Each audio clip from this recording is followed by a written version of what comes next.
Welcome back to another episode of the Wrong Advice Podcast. I'm your host, John Picciuto, and I'm very excited to have Basil Tahan with us on the line today. Basil, how you doing, my friend? Doing great, John. Good morning. Nice to be with you this morning. Good morning, good evening. We're time-traveling podcast guests, and I am extremely excited to have you on today. Can you give the listeners a quick introduction to who you are? Sure. I'm Basil Tahan. I am an artist and photographer currently living and working in Bangkok, Thailand. Very nice. Seems like there's an interesting way to start this off, and that would be, how long have you been doing photography? It's a funny question because I can't actually remember how well, I can't remember when I wasn't a photographer. I kind of Oh. like grew up around art and photography. My dad was in advertising.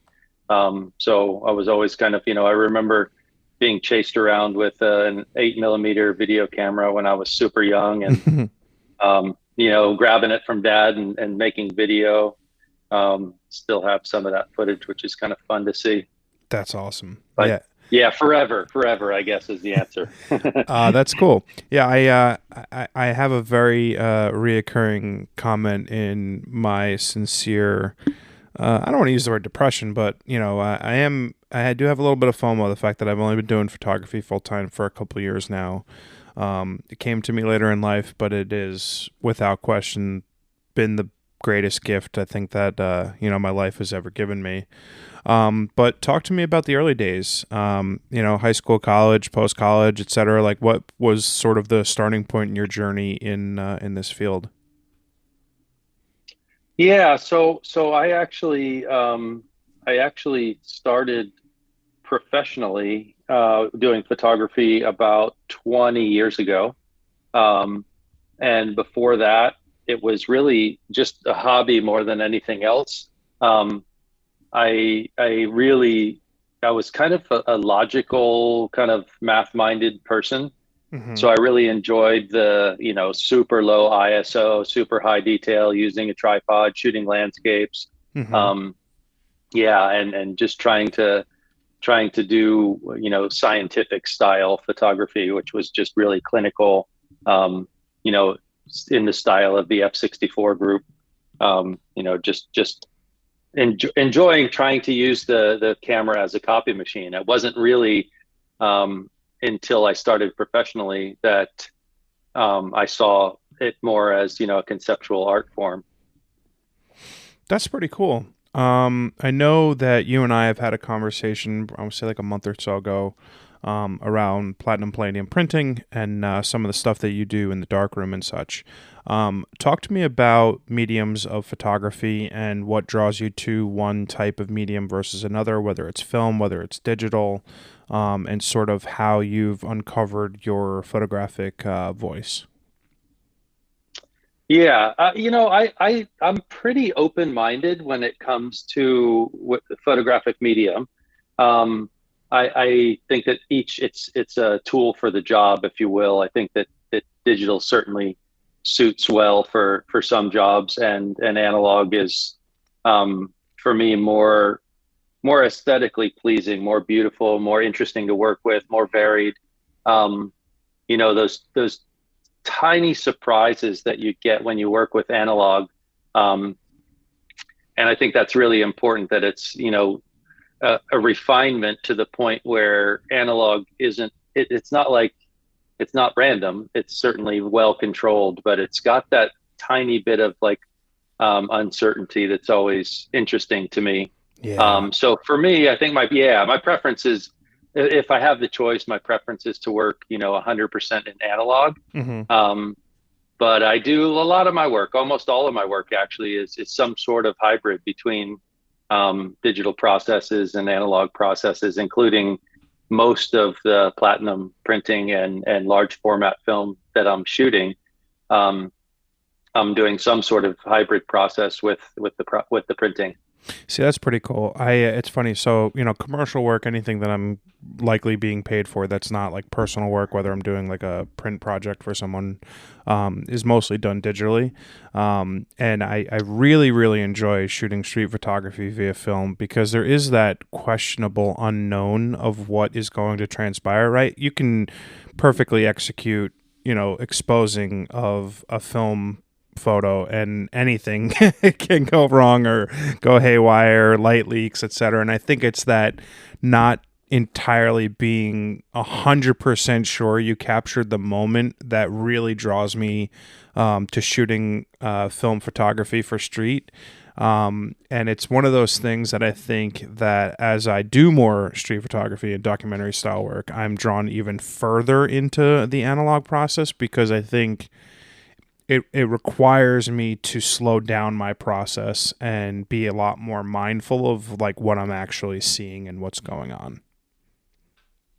Yeah, I think that's exactly right, and I believe that um, there's more than just silver halide crystals versus pixels. It's not, that doesn't really describe the difference between the two. It's something much more ethereal and tactile than that. I think that the chemistry that's involved and the blooming that happens with the analog process, that it just doesn't happen in digital. You get that real clinical feel even on output.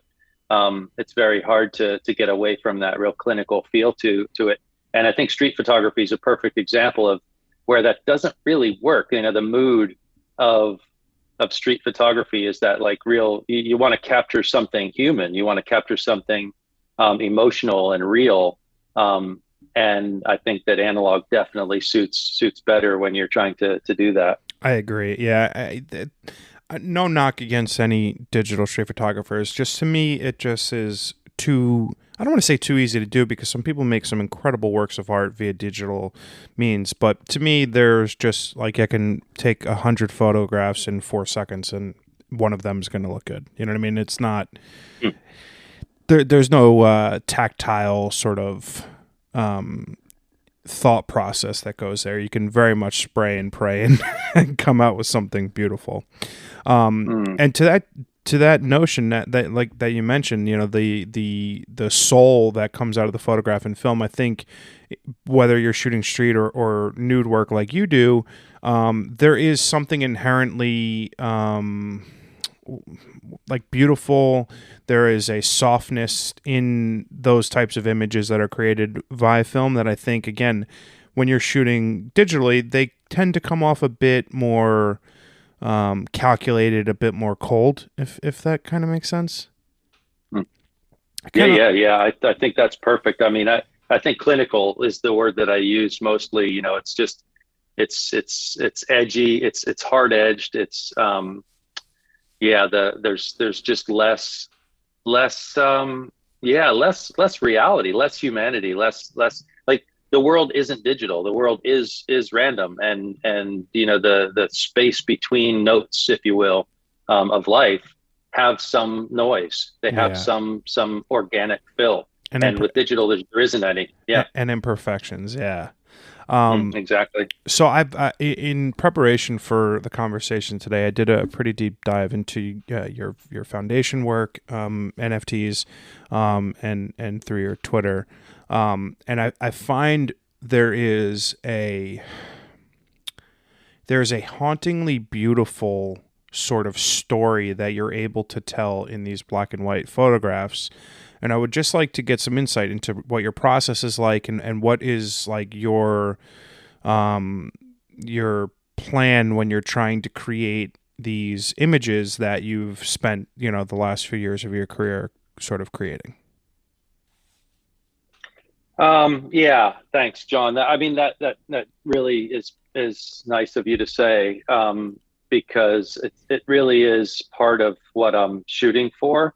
Um, I'm a Buddhist, and I think like a real deep part of the conceptual part of the images that I make um, draw from that understanding that that the world is not life is not an easy thing, and the world is not an easy place for humans to be. Mm-hmm. And this back and forth between pain and pleasure that we all bounce around in, is something that's not easy. It's something that we feel like we're chasing these pleasing moments all the time, but we're always disappointed, and we're always looking for the next thing. Even if it is nice, we're looking for another hit of that. And that's a big part of the conceptual nature of the work that I make. Mm-hmm. So I'm very happy that you see that. And the first, like, I have a much larger body of work in mind that I'm working on. And those first 4 collections on Foundation just represent the beginning of it. What I did was I've been traveling. I've actually been out of the United States for almost 30 years now. Oh, wow. Yeah. So I left the US right out of university. And I've lived in 6 different countries, and visited probably close to 100. And I think that's given me an insight into, cultures and just the essence of humanity, like what it is that we all have in common. As much as I've enjoyed spending my life finding new and interesting people and cultures and places, the thing that I think I've been able to glean from that is that just the essence of what it means to be human, and the thing that we all share. And that's kind of the basis for my conceptual work in the Foundation collections. Mm-hmm. So I've just started with 4 of those things that are just most essential to who I am as a person, and what I think all humans share. So I worked in the pathos and Himeros, I think, is a good example of that whole thing about like deep desire, that I just spoke of, with the Buddhism, and just that we all have that real deep longing for these things that happen to us in our lives that we either lose or that we don't have access to anymore. And we get this feeling in the pit of our stomach that we just have to go back, like can't wait to get another piece of that. So I think that's something that every human experiences, whether it's food or a lost loved one, or an experience in, like, for me, snowboarding does it. Like, I live in Bangkok, and like I love nothing more than being in snowy mountains, both to be there and experience that, growing up in Florida, living in Thailand, the few times that in my life that I've been able to be in snowy mountains and snowboarding, I just, anytime I think of it, I get this really deep feeling in the pit of my stomach that's like, I got to do that again. Mm-hmm. And that was the inspiration for that one collection, that Pathos and Himeros collection. But each one of those kind of has a story, and moving forward, I think that's an endless supply. I heard Edward Bertinsky once talk about, trying to find, with photography, that project that you would never run out of ideas. And I think that for me, this is a good one. This is one that I think I could spend the rest of my life making, mm-hmm. And never run out of ideas. Oh, I love that. Wow. Yeah. So what I found so interesting about that particular collection is that in the absence of color, the ability to like provide immense depth of story, right? Like, so like when you're, obviously a podcast is not the best fucking place to have a conversation about photographs. And I laugh because it happens a lot. But in images that are absence of color, I find that if you're able to provide like a very detailed sort of story or convey emotion via just black and white imagery, you really hit the nail on the head. And I mean, with all of your work, there is clear story, there's clear emotion, there's clear what you're trying to impart upon the viewer in the work, and I think that's what makes it awfully inspiring for me as a fellow photographer. And it's the way in which you can manipulate the human form and then like the architecture around them, whether they're in a field, whether they're in a building, whether they're, whatever it might be, that is, to me, outstanding from a photographic perspective. So when you go through the process of curating a collection like this, what goes through your mind as you're selecting images and creating images for a specific sort of collection like this? Yeah, yeah. Thanks, John. Yeah, I think that it's definitely more front end creation, um, but it's not always. What I would say is that the locations certainly play a large role in the collaborative process. Um, the models that I work with play a very big role in the collaborative process.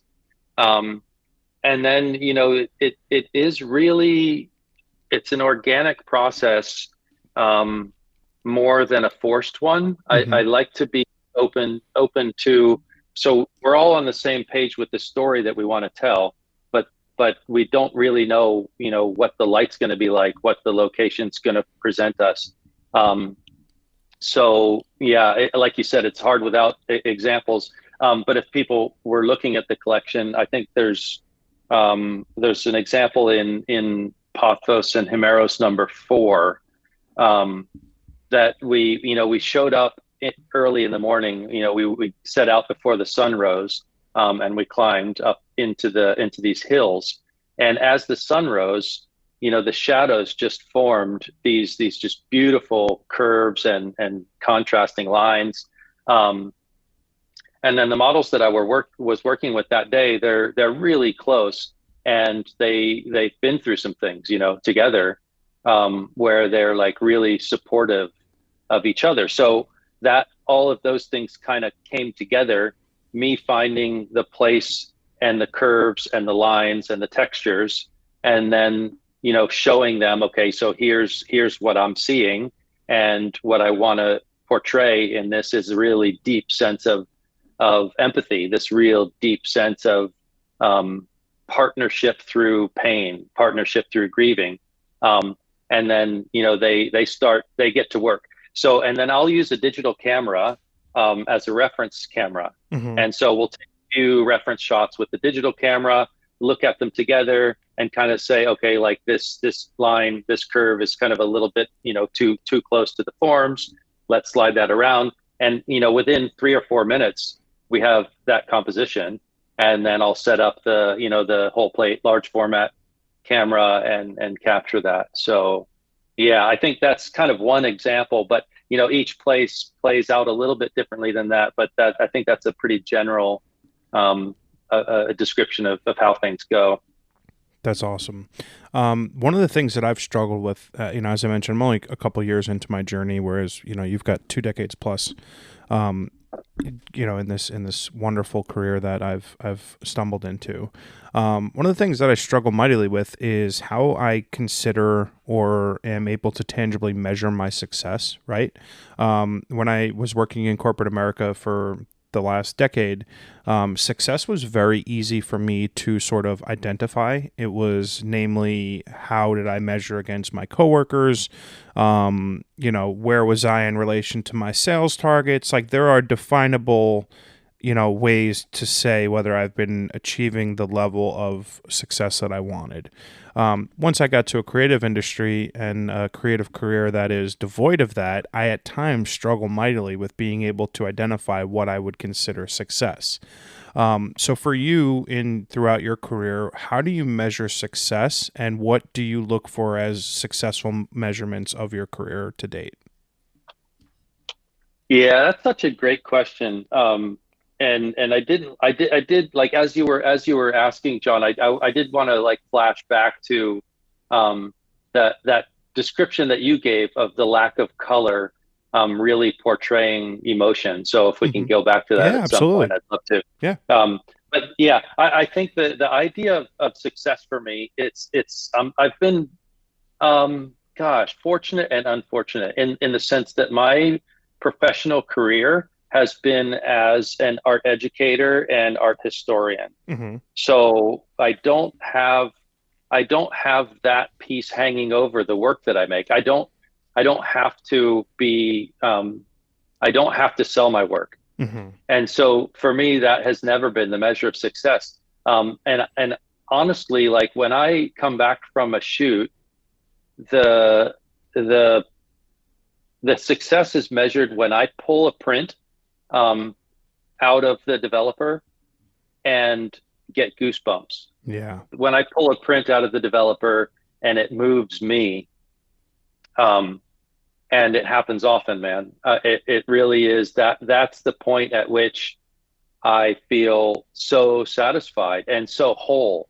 complete. Like the reason that I make art has been satisfied.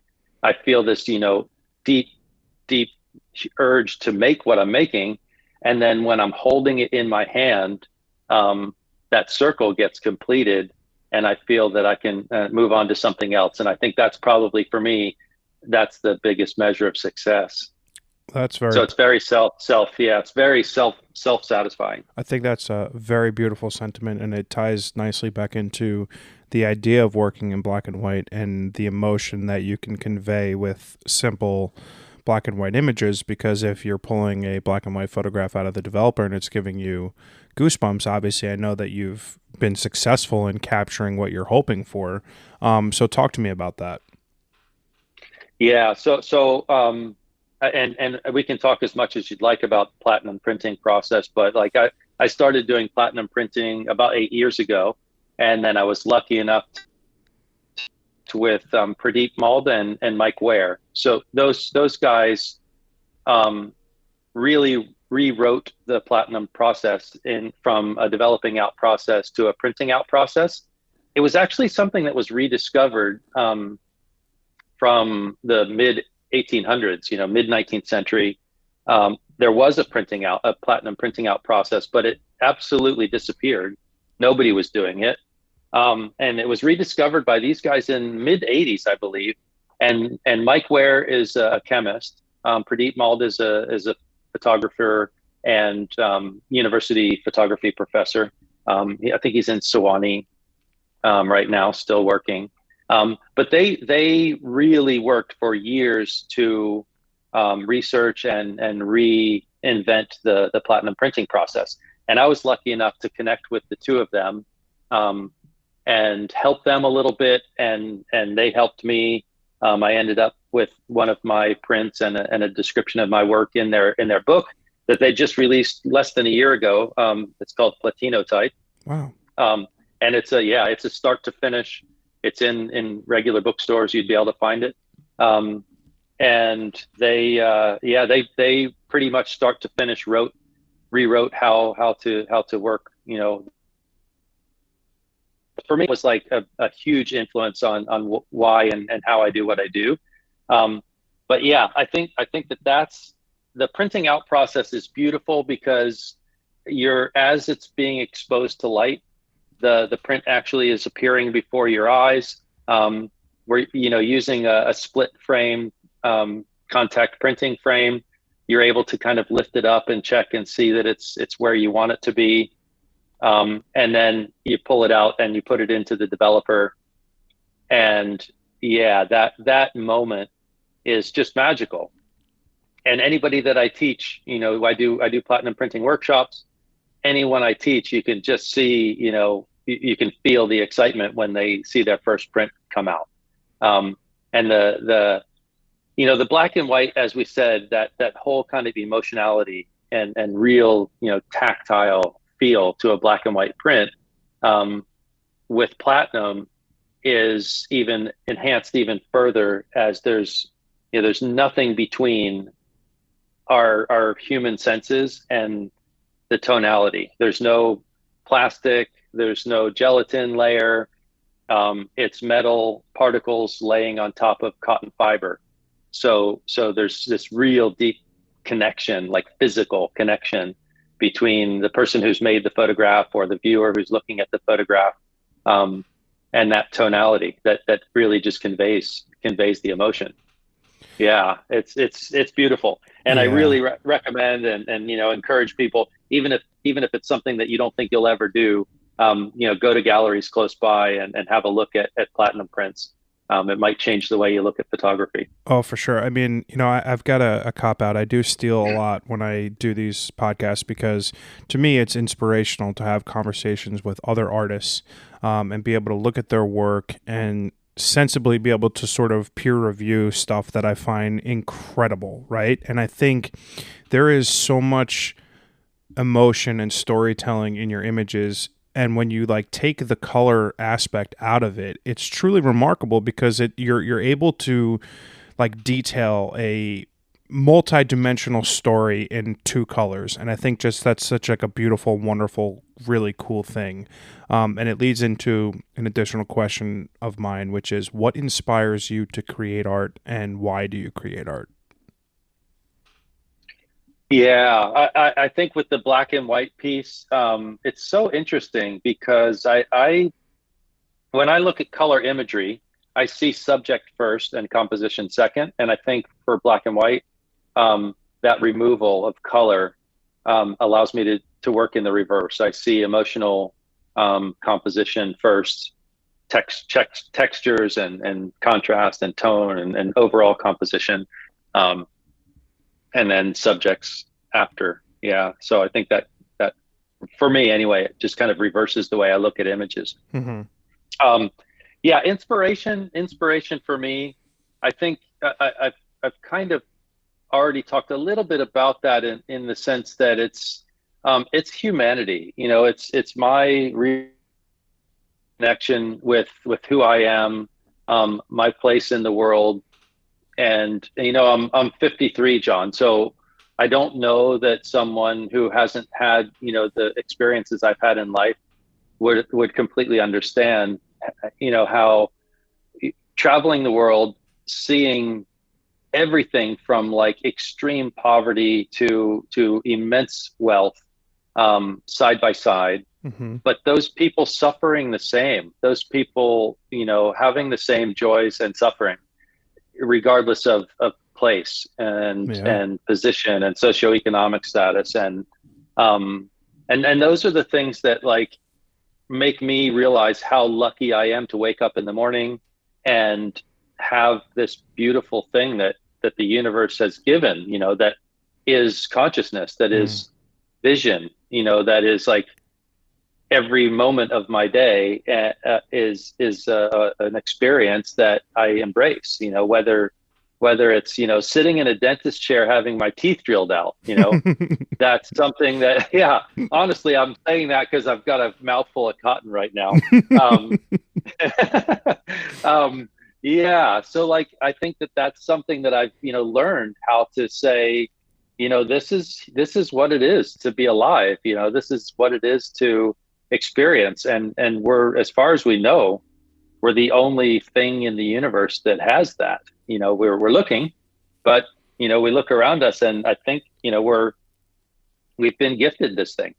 It Um, it's a so yeah. it's a beautiful sentiment. Something that I harp upon greatly, many times on my podcast is like, I'm 36, so could 25-year-old John have learned the things that 35-year-old John has learned? And I think the great equalizer in life is time, right? So like as you're able to live more, you learn more. And I don't think that 25-year-old John could have taken the life lessons that 34 and 35-year-old John was meant to go through in order to like grow, right? Mm, And as a 53-year-old, you've seen 20 plus years more of life than I have, right? So it all boils down to the context of what you get to experience and how those life moments impact you, right? And I think that when you are able to boil down just the sheer improbability that you or I exist, right? Like one sperm out of 50 million, and the cosmic possibilities of birth is like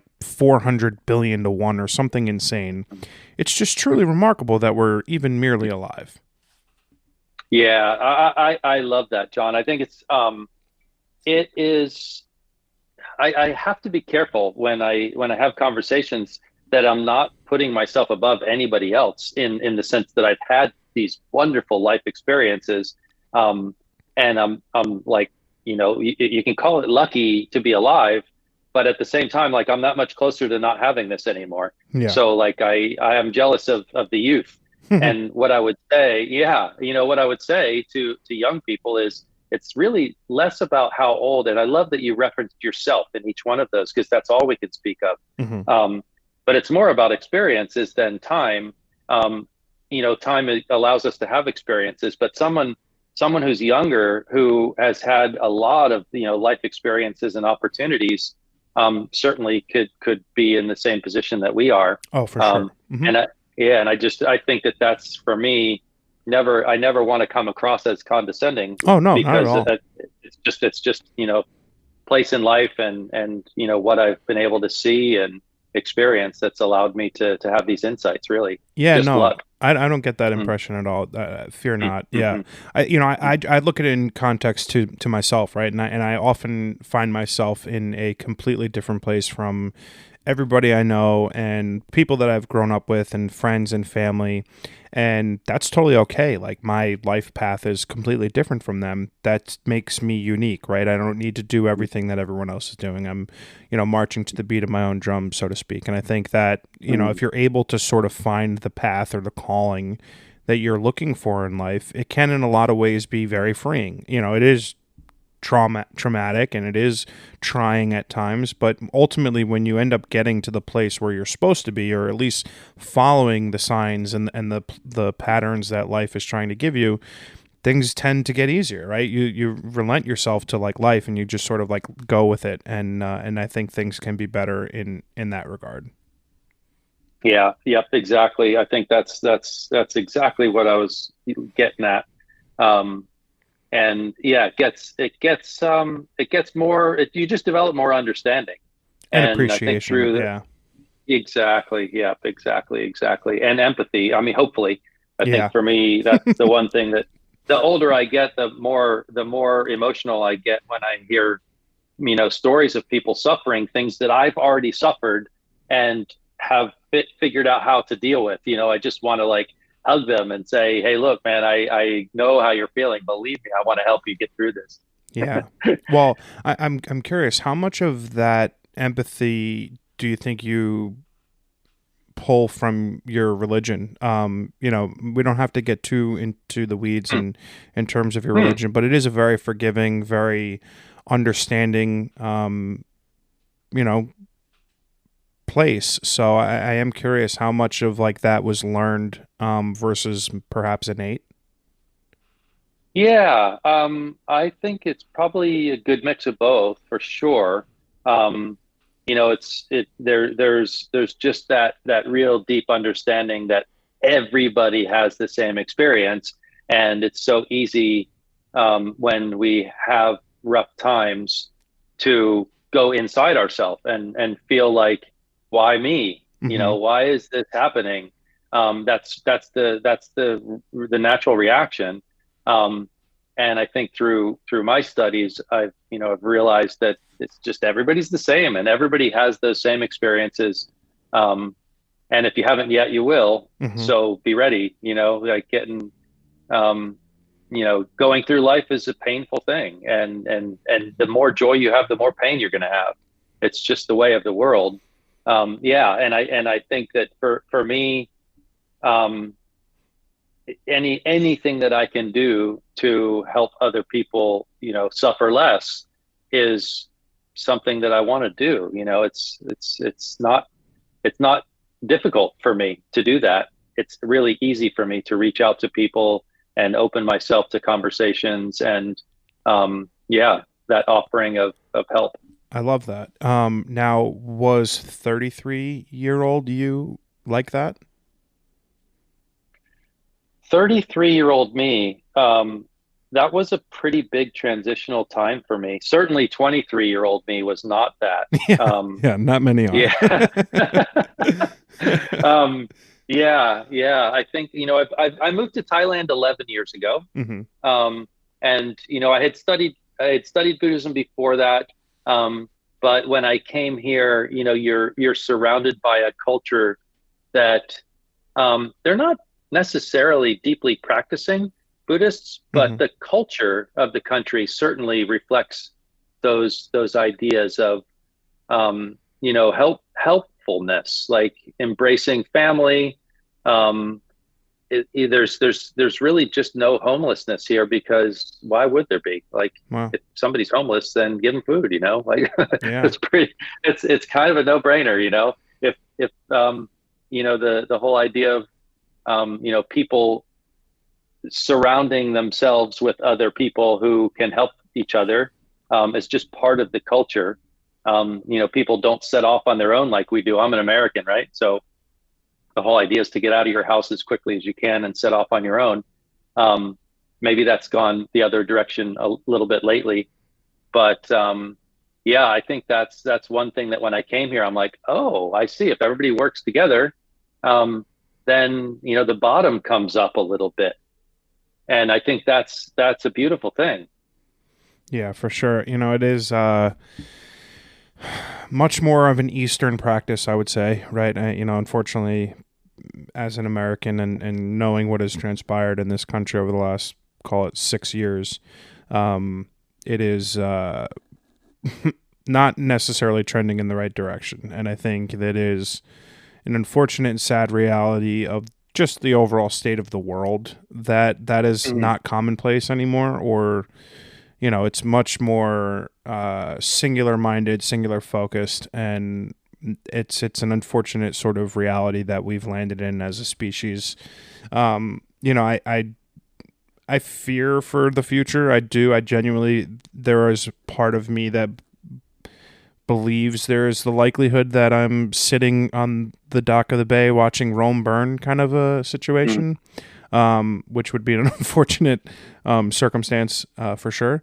But I think that for the greater good, the greater mankind, there is a severe lack of empathy and a severe lack of understanding that can be boiled down to, like, perhaps social media or any myriad of external factors that have sort of eroded the commonality Mhm. amongst people. And it is a very sad reality because, like you mentioned, we all experience the same things in life, and we're so wildly connected in so many different ways, and yet we focus on the 2 to 4 things that separate us and drive it further apart.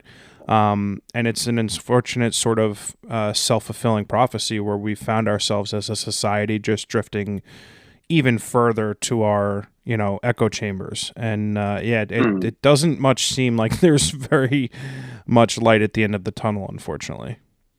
Yeah, I mean, I think it's a great inspiration for art making. Honestly, I think it's we're living it, we're in it. It's a huge like transitional period in human history.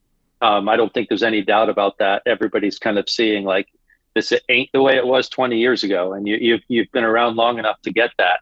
Hmm. Um, that transition technology to this whole nother like social structure has changed since we were young. Yeah. Um, and we don't yet know what's going to happen. It's this double-edged sword that is this beautiful thing that connects us all. Where right now we're having a podcast because of technology, Yeah. um, and at the same time, it's just driving a stake between parts of society. And I think that's a beautiful inspiration. I think that there are artists who are digging into that.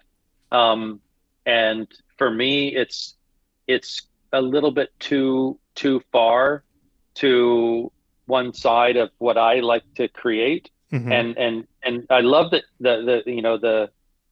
the recognition that what I make is hauntingly beautiful, I think is where I'm like, I think that's awesome. Is there has to be some hope to artwork for me to enjoy it. Yeah. I think it's too easy to get into that blackness, Hmm. and it's there. It's certainly there. I mean, the world is not a great place.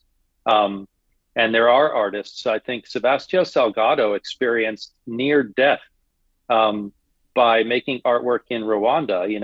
He was shooting photographs of the genocide, and he started to die. Literally, he went to a doctor, and the doctor told him, the reason you're dying is because you are so deeply connected with what it is that you're making in artistic space.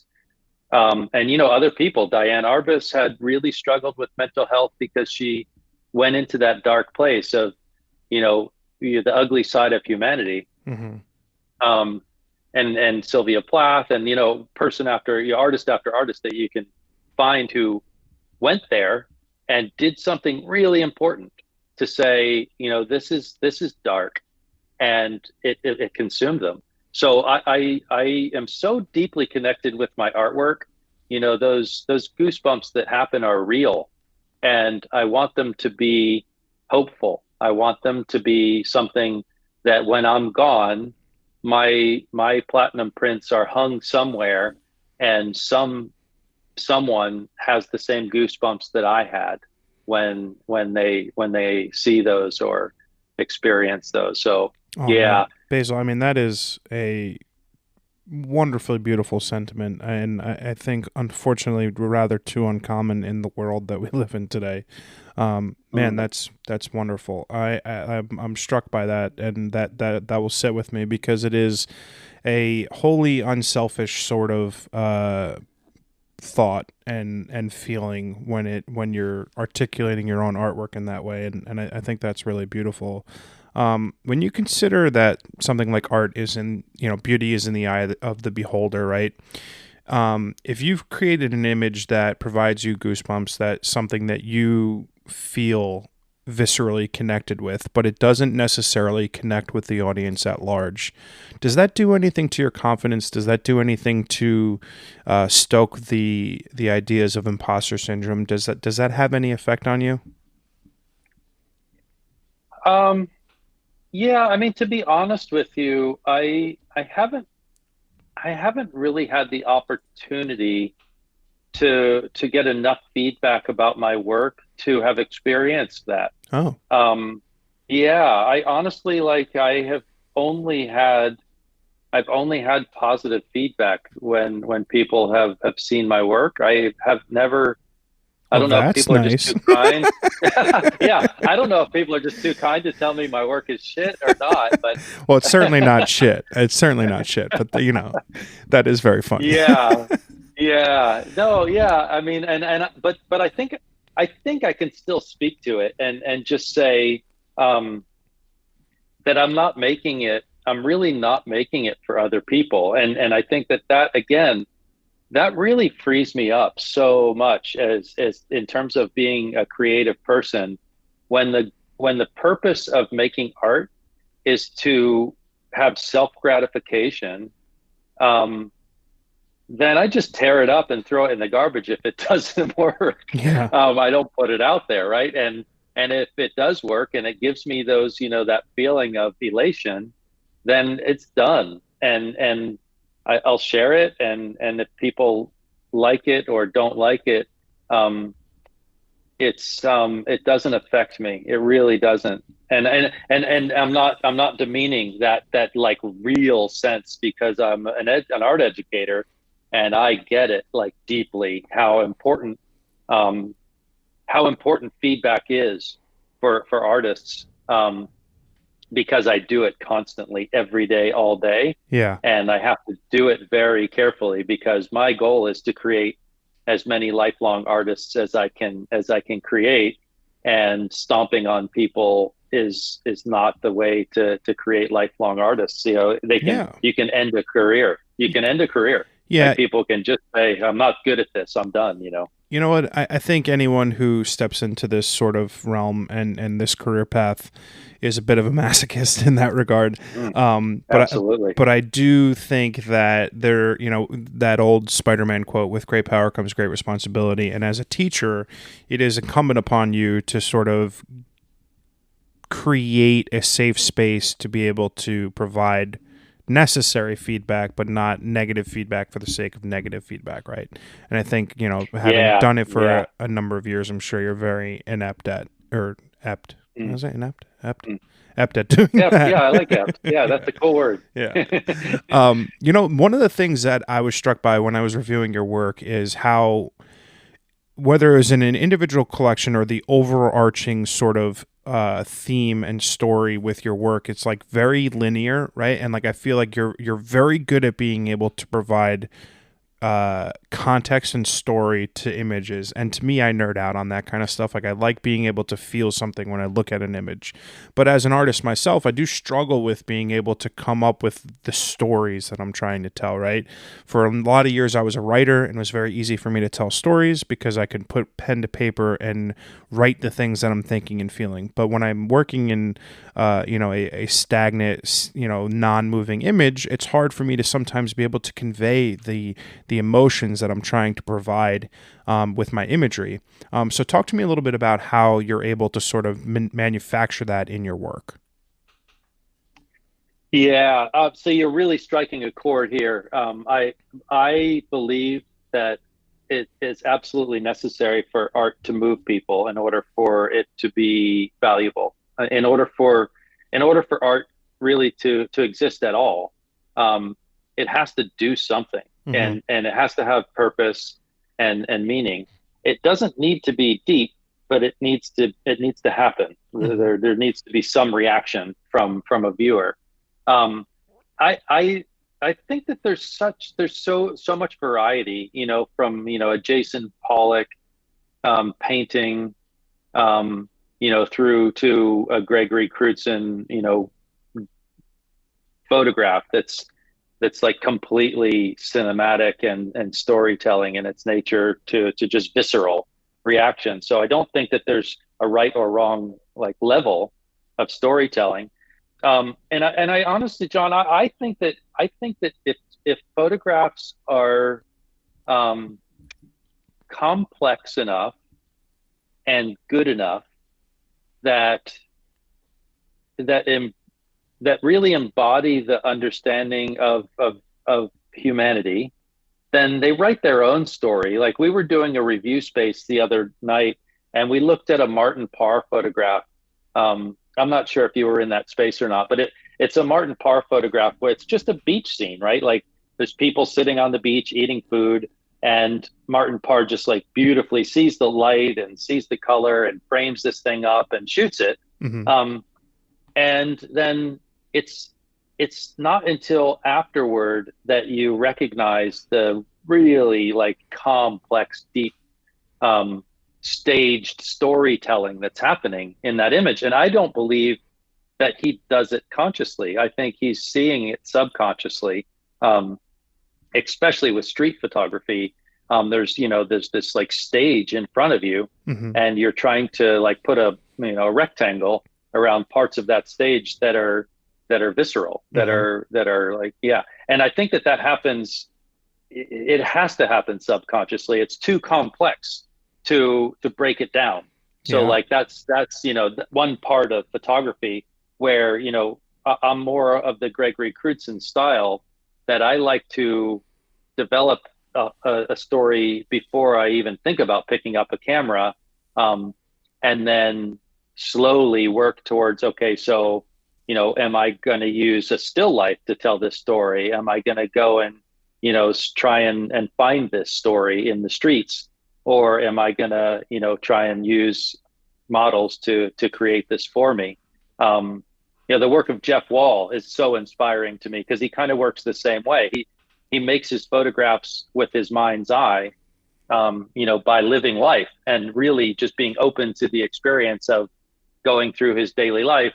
And he sees things and he's like, ooh, that would make a good photo. And then from there, the process begins, like restaging it, finding locations, models, deciding whether he's using artificial light or natural light. And that whole process of, I have now a story and I'm going to create a photo. So I think that there's like so many ways to come at that storytelling piece. But an empty story is a short poem, and it's Ooh. like fine, but it's not going to last. It's not like a piece of work that every time I walk by, I want to stop and look at it. And I think that I think you can judge a photograph by how long somebody else is willing to stand in front of it. Huh, I agree with If that. you can, yeah, if you can get them to move closer, and look at detail and then back up and contemplate and fold their arms and tilt their head I think you've done your job. Whatever it is that they're thinking, you've engaged them in something. And I think those are the photographs that are really valuable. I agree with that. And I think of for me, if I'm doing like, let's for argument's sake talk about street photography. If I'm doing street photography, what's fun is that like when I look back on work that I produced like 6 months ago, 8 months ago, I could see exactly where I was in my journey from a mental perspective because I can see what I was experimenting with. Was I shooting color? Was I shooting black and white? Was I shooting at night? Am I shooting people alone? Am I shooting couples? And a lot of those things come back to you and flood you with the emotions that you're feeling when you're in that moment. And that's something that I like. I enjoy being able to look back on stuff that I've created and think like, oh, I remember why I took this photo and what I was feeling when I did it. And then you hope that that is conveyed via the photograph and someone can feel those emotions that you were trying to put into the image when you created it in the first place. Yeah, that's super cool. And I wonder, like, when you're doing that and you're trying to create, it seems to me like one image would have to be, like Henri Cartier-Bresson level for people to go, oh my God, this is good as a street photograph. Where in street photography, it seems like you need to stay with this idea. Couples, I think, is a great example. You need a body of work in order for people to understand. I see, I get it. Whereas if you just shoot one, it kind of looks like a snapshot. Yeah. Yeah, and then as soon as you put a body of work together of that, I think Omar just did dads in New York City, Hmm. any one of which, you look at those photographs and just kind of go, oh, okay, it's like I could have shot that. Yeah. It's just a dad with his kid, but then the whole body of work comes together and you recognize, this like what he's saying, and it's a beautiful thing, like, that relationship with parents and their kids in the city. So yeah. Yeah, Yeah, it's funny. It's that's funny you cool. mentioned couples because like I've been compiling a lot of my street photos and trying to drop them into buckets, right? So like whether like I have one considered like singular, right? When it's like a single person in an image and like they're the main component of the composition. I've got a couples folder. I do shoot I subconscious or unconsciously am drawn to shooting couples, right? Like I like the concept of people being in love and being happy and what that emotion does to me, and then I convey that via my camera. It's funny that you mentioned that because like I have been sort of compiling those types of images because I start noticing that over a couple year period I'm drawn to creating similar images within the context of a couple of a Mm, single person of etc, right? And mm, I can draw a straight line from things that I've gone through in my personal life or my working life that have drawn me to those sort of images or creation process in photography, and I think that's probably why I'm so obsessed with it in general. yeah, I think that's awesome. And like being able to curate after the fact, right? So like you're drawn towards something, you're not sure why, and you're shooting for a year and you're just in the city, and if you just go looking for couples, it's going to take a long time to do that. So you go out and you're just looking at light and Hmm. you're looking at juxtaposition and relationships, and then you end up with this body of work that you can go through and curate. And I love that. I think that's so much fun. Work and look at things that I might have missed, Yeah. right? That are like, oh, that's actually a lot better than I thought it was, 5 years ago. It's funny. A lot of Um, a lot of my yeah. favorite photos that I've made are ones that I've immediately dismissed when I first looked at them. Right, like so. Like, every time Mm, you get a rollback and I scan my own film and I'm going through them, I like dump them into two buckets when I like I'm file handling them. One is like the immediate love, and then the others are just the other files. And very recently, I mm, was going through like dozens and dozens and dozens of folders of scans and negatives, and I was like, fuck, some of these are not bad. Like I dismissed them mm, immediately, and then when you go through it with a less sort of rude self eye, right, less critical sort of mm. vision of yourself, you like give yourself a little bit of space and empathy to be able to be less harsh on yourself. And I found some images that I really love. Yeah, I think that's such a great exercise, and I think also like giving somebody else and feeling vulnerable enough to let someone else look through this. You can do a quick curation of a body of work and then pass them along. Um, Amit and I have a really deep respect for one another, and we'll do that often. We'll throw up 20 or 30 images in a spatial gallery, and then invite each other in, and kind of just do a walk around with each other in a spatial gallery. Another just incredible new technology that for me it has changed the way I can look at photographs. But yeah, that experience of kind of opening yourself to somebody else looking at work that you're not sure of, um, and definitely having somebody who will tell you, man, it's just not working, Hmm. I think is important too. You don't want somebody who's just like, oh, this is all amazing. That's just not helpful at all. Exactly. Um, yeah, but getting another set of eyes on things, it's just amazing what he will see in my work that I didn't see, and vice versa. It's really really useful. That is great. I've recently developed a relationship. I have a mentor, and she has been paramount in curating my work and weeding out the weak stuff and building a body and a portfolio that I'm incredibly proud of. And were it not for that sort of collaborative effort with her, I don't know that I'd be able to be gaining the steam that I'm gaining in my career and doing some of the things that I'm doing. And were it not for that sort of process that you just mentioned, I wouldn't be able to have grown as much as I have in just the last few months in general. It's been very, Mm. very, very rewarding. I Yeah, I think anybody who's aspiring to become a better photographer, yeah, that doesn't recognize the value in that, and finding somebody, one, who you can connect with on a human level, that relationship is super important. And two, somebody who's willing to really just give you, a straight response to your work. I think it's so valuable. So crucial. Absolutely. I couldn't possibly agree more. I like to spend the last bit of every podcast doing a little bit of a Q&A. Some of them are very easy. Some of them are a little bit more in depth. But my first question for you is, what is your favorite movie? Oh, um, oh my gosh. Um, I guess I will. There's so many. You can give me a couple. Uh, yeah. Okay. So from sci-fi genre, I think I would have to go with Star Wars. Um, from horror, Kubrick's The Shining. Mm. Um, from from drama, I loved Gosford Park. Oh, Yeah, that was this class structure was incredible. Um, I actually love a movie called Babel. Um, I've seen it. you know, have you seen it? I Yeah, have Brad Pitt, it's right?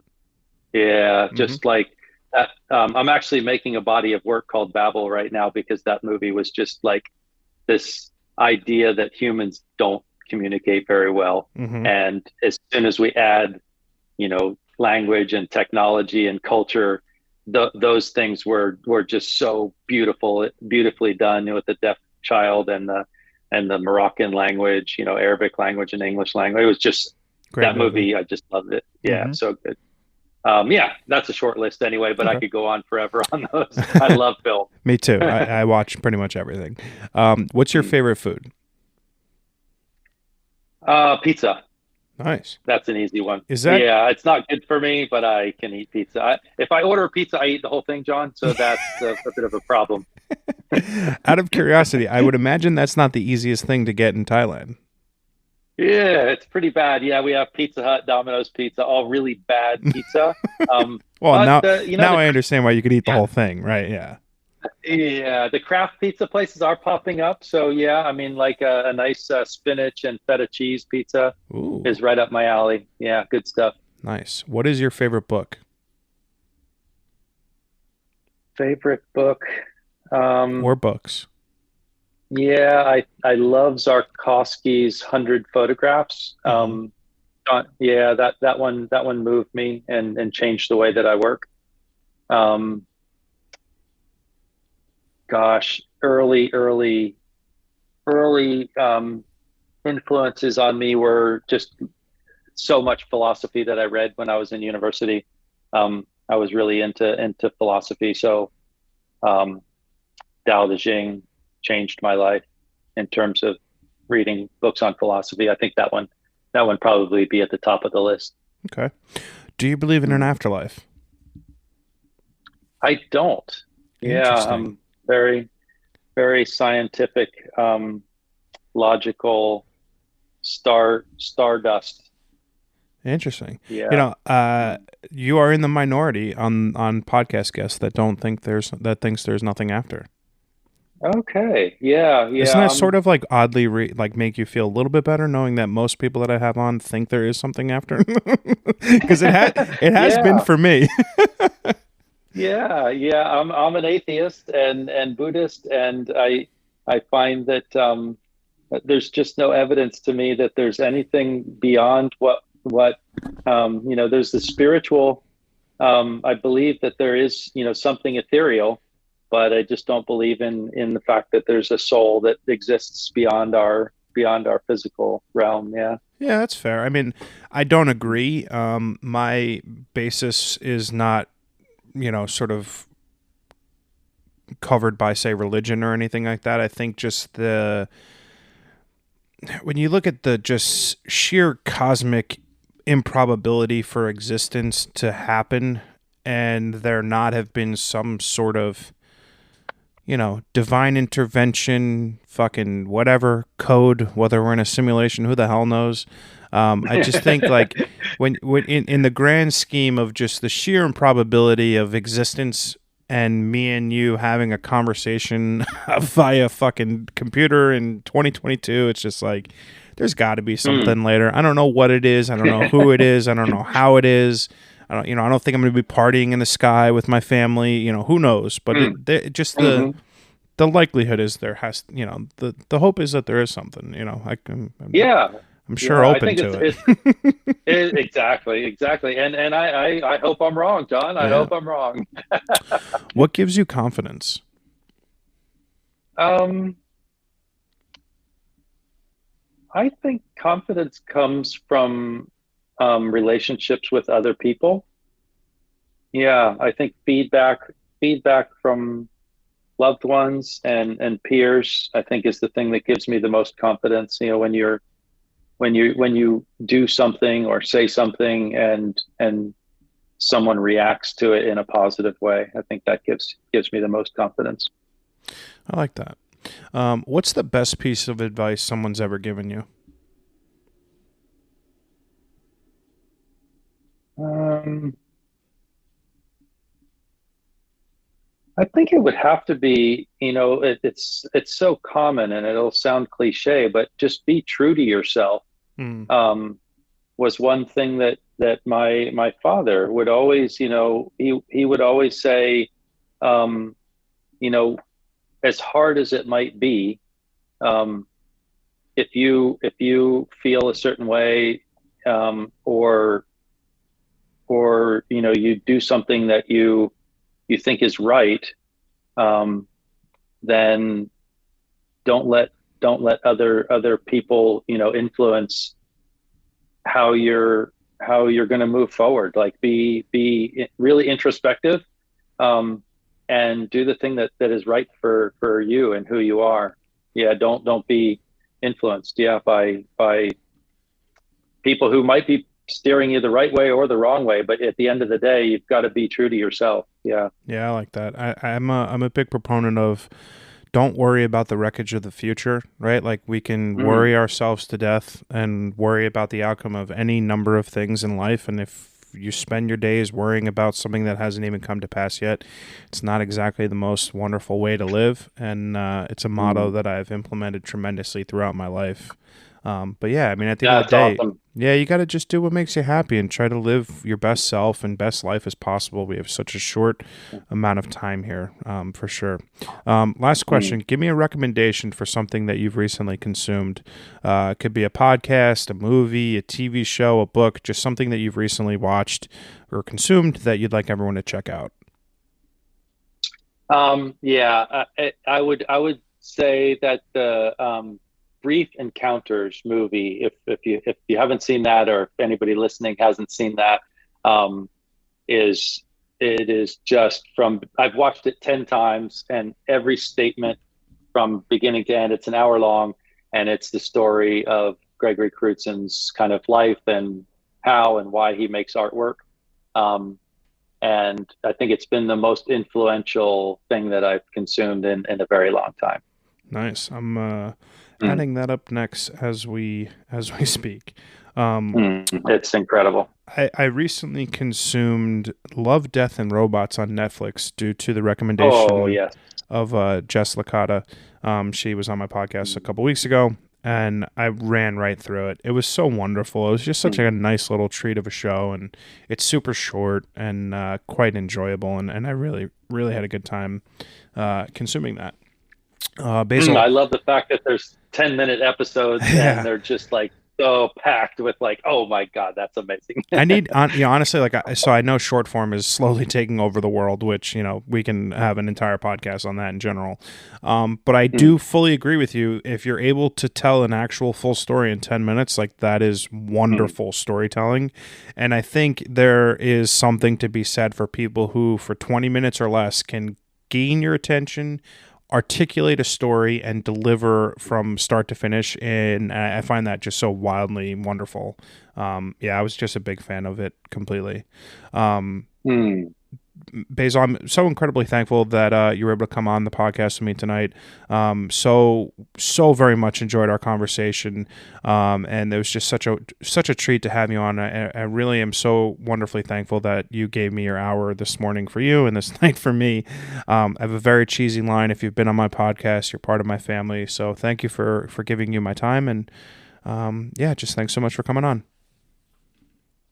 Yeah, thank you, John. I am very, very lucky to have come across you. I know this is the beginning of a much, much longer relationship, and getting to know you and sharing.